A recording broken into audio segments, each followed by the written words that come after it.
No, yung ni-raid ng PAOK na kung saan may mga about 3 dozen yata na mga Indonesian ang naisave sa detention at meron din isang Chinese national sa isang barracks ng isang dating Pogo sites. At ang sangkot dito ay isang dating Pogo boss na ang pangalan ay nandito. So ito, sir, ay patunay na kahit na ilang buwan na nakalipas, simula ho nang ipagbawal na ang Pogo dito sa ating bansa, andito pa rin po ang mga galamay ng Pogo, andito pa rin yung mga Pogo workers at mga Pogo bosses.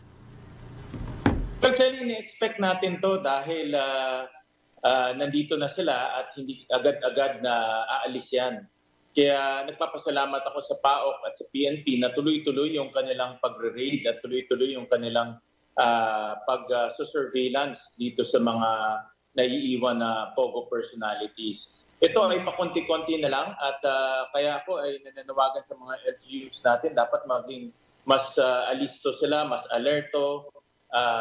Nasa kamay na ngayon ng mga LGUs yung pagmamanman nitong mga natitirang Pogo. Pero naniniwala ko, kukunti na lang to at dahan-dahan mawawala rin yan.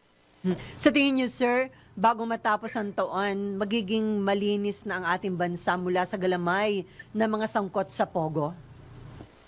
Sally, ang aking kinakatakutan, yung mga sarili nating kababayan natuto na dito sa mga scam.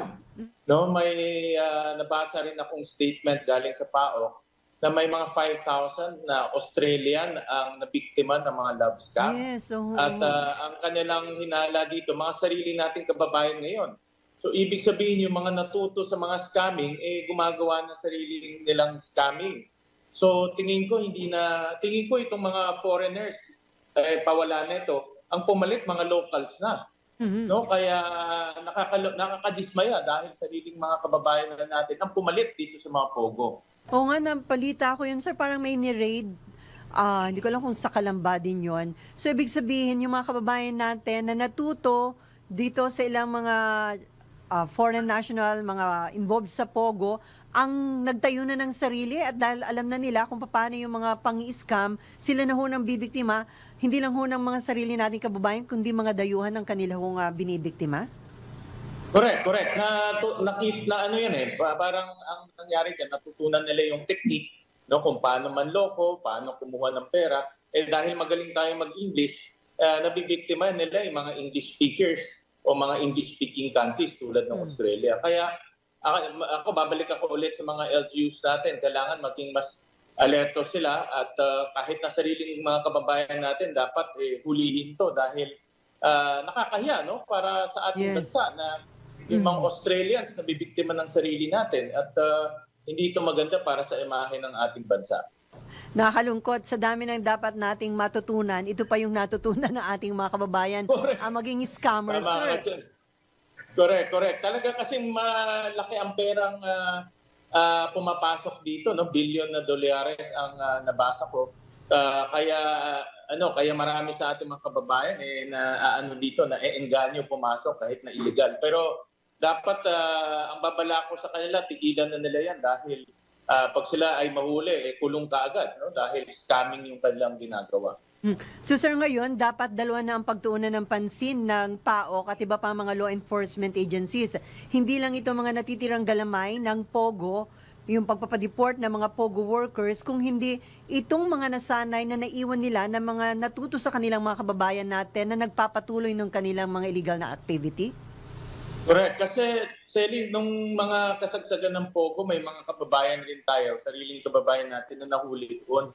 Pero dahil nga ang kanilang defense ay biktima sila, pinapakawala. Pero tingin ko iba doon na siguro na engganyo dahil malaki ngayong perang pumapasok ay pumasok na sa ganitong scamming. Pero yun na nga, ang babala ko sa kanila, mahuhuli sila. Hindi sila makakatakas dyan at matitrace sila at makukulong sila.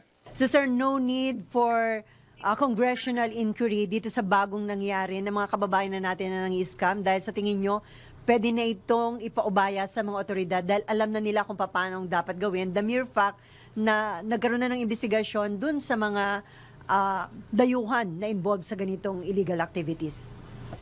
So far, Sally, hindi na kailangan for now, no? Dahil marami na tayong batas sa mga scamming activities. In fact, meron na tayong bagong batas, yung anti-financial crime law, no, na pumapasok dito yung scamming activities. Marami tayong bagong batas pagdating sa financial crime, kaya magagamit na ito laban sa kanila.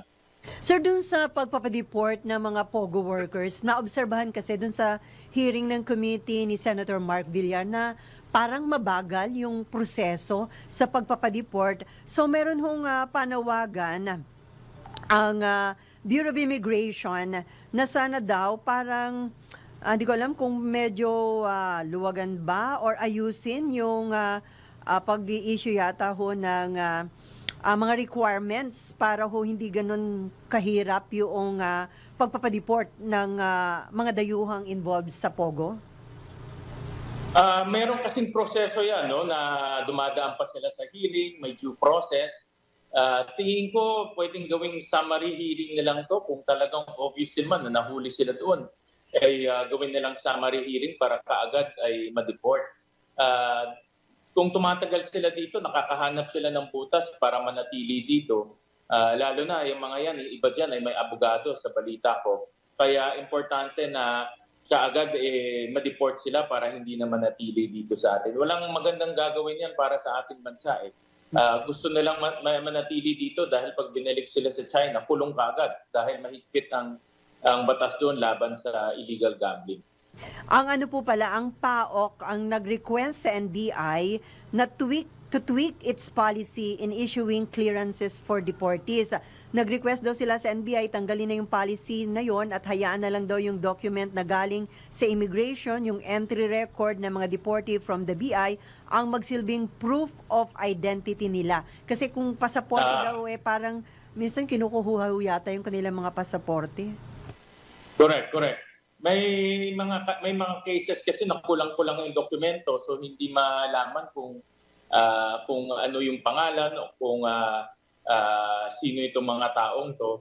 So ang importante dito naman ay kung meron na silang proof itong tao na ito ay ito yung pumasok dito at wala na siyang visa o wala na siyang working visa, pwede na siyang umalis rin gamit ng sinasabi kong summary hearing. So importante ngayon, ang bottom line, importante itong mga agencies, NBI, BI, PAO, ay mag-usap-usap para mas streamline at masimplehan yung proseso.